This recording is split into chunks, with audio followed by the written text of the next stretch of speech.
Hey friends, it's Liz, your official craft nerd, and today I am making this really cool antique sign to hang up with all of my home decor, shabby chic stuff that I love so much.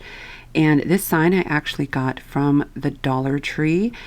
Some of those Dollar Trees out there do have that plus section, so the sign is $5, but it's definitely well worth it. And I'm using my favorite of all time chalk paint, which is the Plaster by Wavery. And I'm doing a good coat all across the edges and the top of my sign.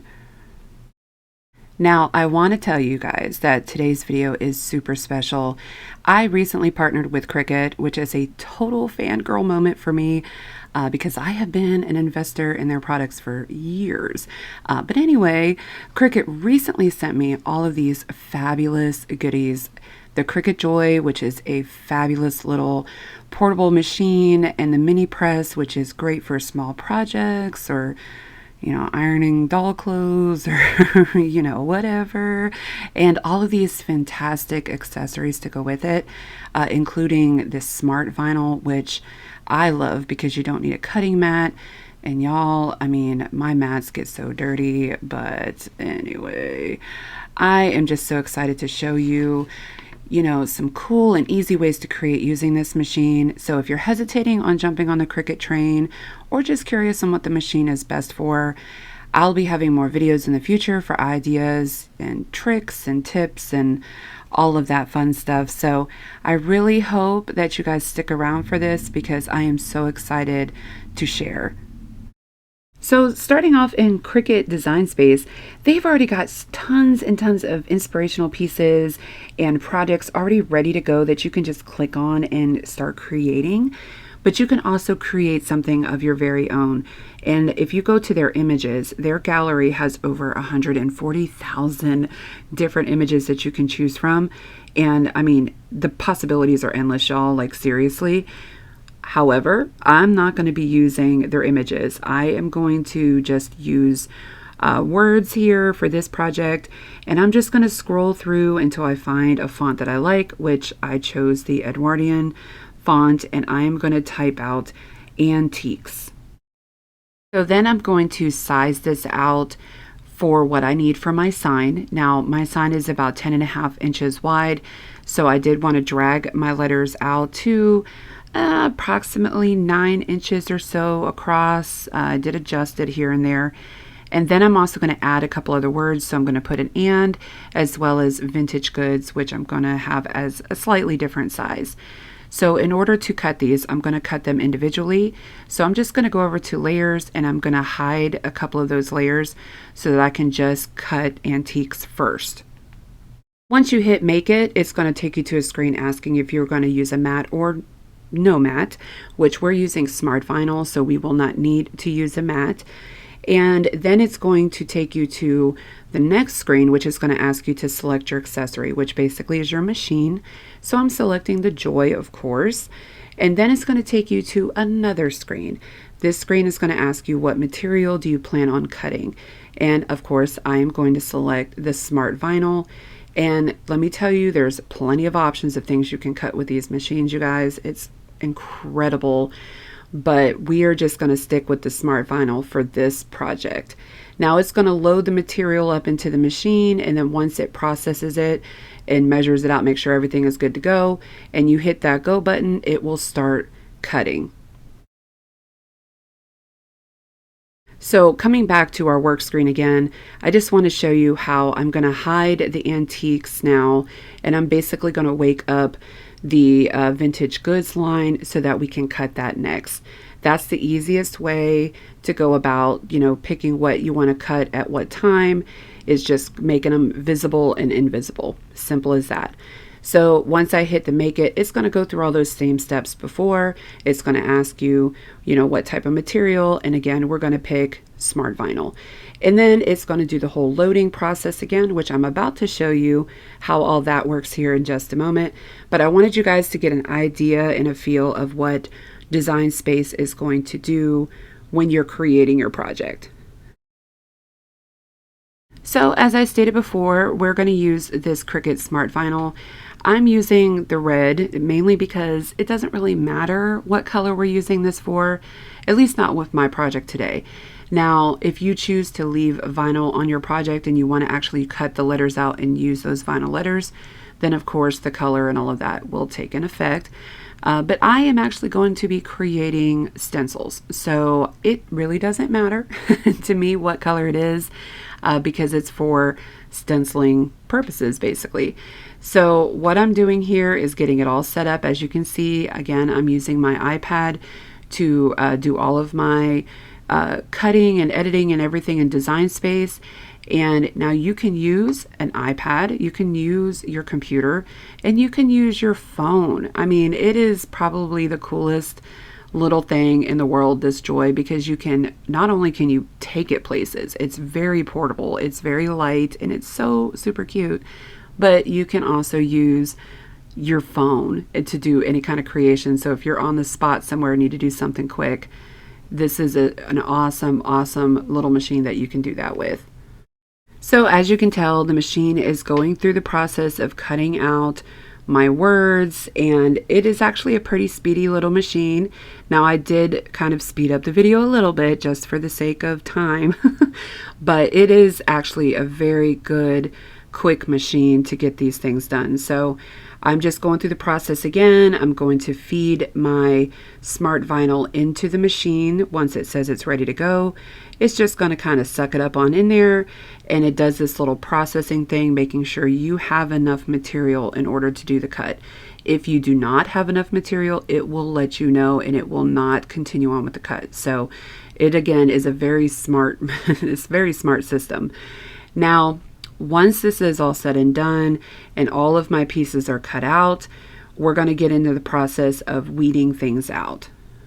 So I'm just using my favorite little Cricut tool here. I swear this little pokey thing, I've used it forever and I love this thing. I use it on everything, but it also works great for weeding purposes.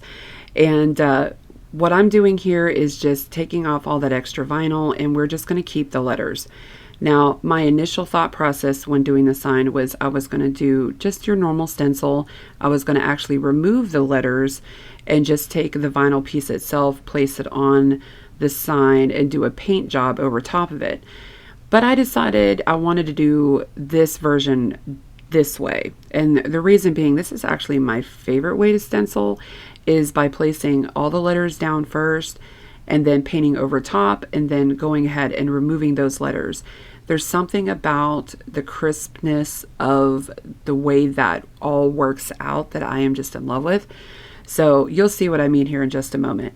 Now, in order to get those letters down on my sign, I'm going to take some of this Cricut tape. It's a transfer tape. And you know what? I have had such a love-hate relationship with transfer tapes in the past. But the Cricut Joy tape that I got this time around, it actually works really, really well. Now, the one thing that I will say when using your transfer tape and using smart vinyl is awesome for the fact that you don't need to use that mat in order to make your cuts, but it is very, let me say, it's very durable in holding them letters down. So you do have to put a little bit of extra work into getting those letters to come up with that transfer tape sometimes. But it's not in every situation. I've just noticed it on a few different attempts playing around with it that you have to put a little bit more elbow grease in there to get it up on the transfer tape. But once it's all said and done and it's on there, I go ahead and get it lined up on my sign the way that I like it. And I'm just going to kind of rub it down a little bit and it's going to be good to go. So I'm going to do that with the rest of my pieces here, and we're going to get it all lined up and ready for painting.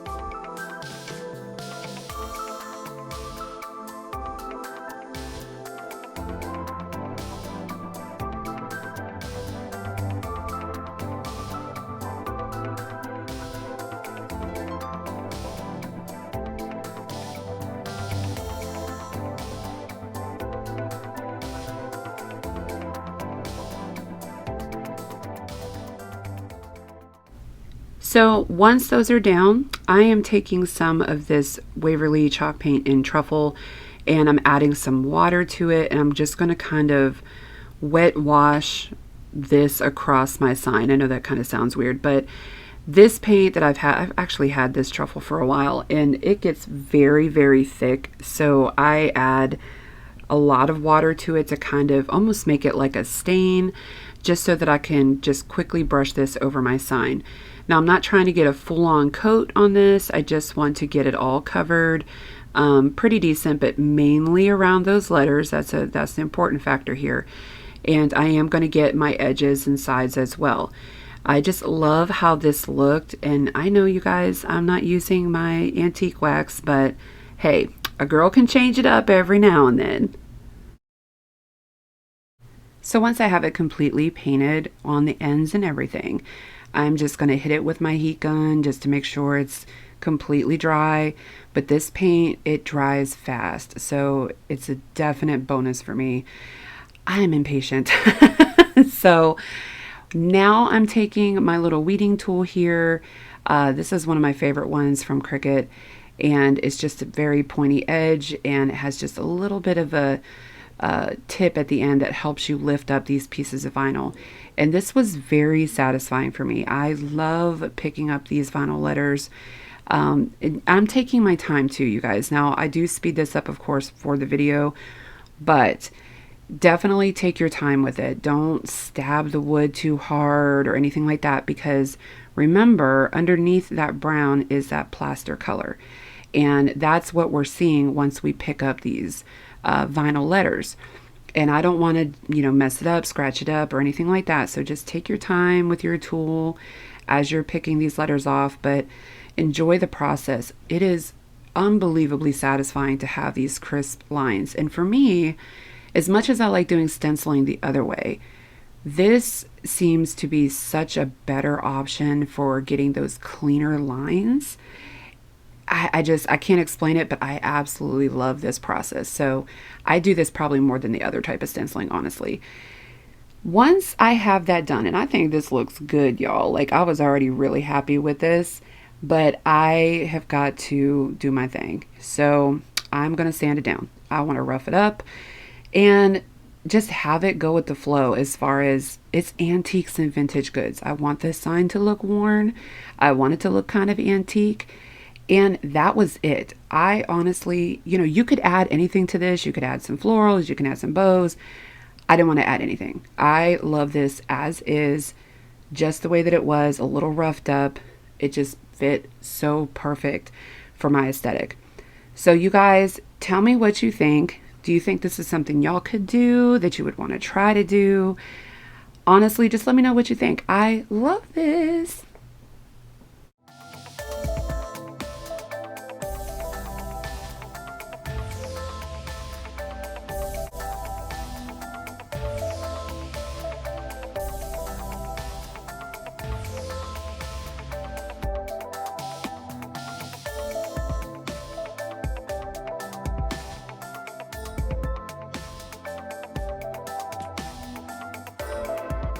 Thanks so much, guys, for stopping by. If you are new, I definitely hope that you stick around and hit that subscribe button and bell below.